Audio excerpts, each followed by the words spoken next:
নমস্কার বন্ধুরা, টিনার ওয়ার্ল্ডে আপনাদের সবাইকে স্বাগতম। আজ আমি খুব সহজ উপায়ে বানিয়ে দেখাবো দারুণ স্বাদের সয়াবিন কষা। কম মশলায় একদম বাড়ির মতো স্বাদ হবে। তাহলে চলুন শুরু করা যাক। প্রথমে কড়াইটাকে ভালো করে গরম করে নিয়েছি। এবার সর্ষের তেলটাকেও ভালো করে গরম করে নেব। এরপর ভিজিয়ে রাখা সয়াবিনগুলো জল ঝারিয়ে তেলে ভালো করে ভেজে নেব। কিছুক্ষণ নাড়াচাড়া হয়ে গেলে আমি এর সাথে মিশিয়ে দেব কিছুটা পরিমাপের নুন আর কিছুটা হলুদ গুঁড়ো। এটাকে দিয়ে এবার ভালোভাবে মিশিয়ে নেব আর আমি ভেজে নেব। বেশি কড়া করে ভাজবো না, হালকা করেই ভাজবো।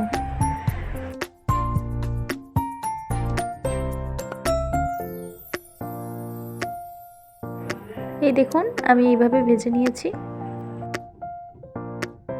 সয়াবিনটা আমার ভালোভাবে ভাজা হয়ে গেছে। এরপর একটা কড়াইতে কিছুটা পরিমাপে সরষের তেল নিয়ে নেব। তেলটা গরম হয়ে যেতে আমি এখানে পেঁয়াজ কুচিটা ভালো করে ভেজে নিচ্ছি। পেঁয়াজটা ভাজা হয়ে যাওয়ার পর এখানে দিয়ে দিচ্ছি টমেটো কুচি। এটাকেও ভালোভাবে আমি ভেজে নেব।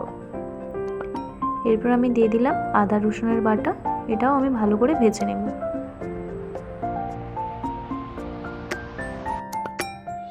আমি একটা মশলা তৈরি করে নেব। তার জন্য একটা বাটিতে দিয়ে দিচ্ছি 1 চামচ হলুদ গুঁড়ো। এরপর দিয়ে দিলাম 2 চামচ লঙ্কা গুঁড়ো। এরপর দিয়ে দিলাম 1 চামচ জিরে গুঁড়ো। এরপর 1 চামচ ধনে গুঁড়ো দিলাম। একটুখানি জল দিয়ে এটাকে ভালো করে মিশিয়ে নেব।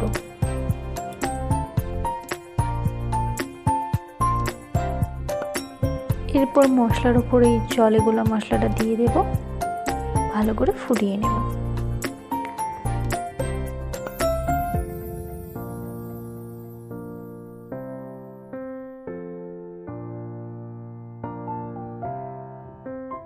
এরপর আমি এখানে দিয়ে দিলাম স্বাদ মতো লবণ। এটাকে একটু ভালোভাবে মিশিয়ে নেব।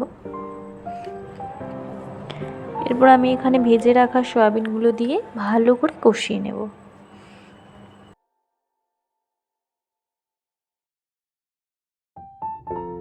সয়াবিনটা তো ভালোভাবে কষানো হয়ে গিয়েছে মশলার সাথে।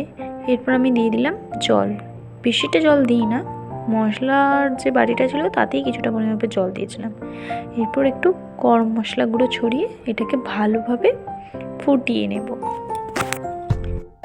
ব্যাস তৈরি হয়ে গেল সুস্বাদু সয়াবিন কষা। গরম ভাত, রুটি বা পরোটার সঙ্গে খেতে দারুণ লাগে।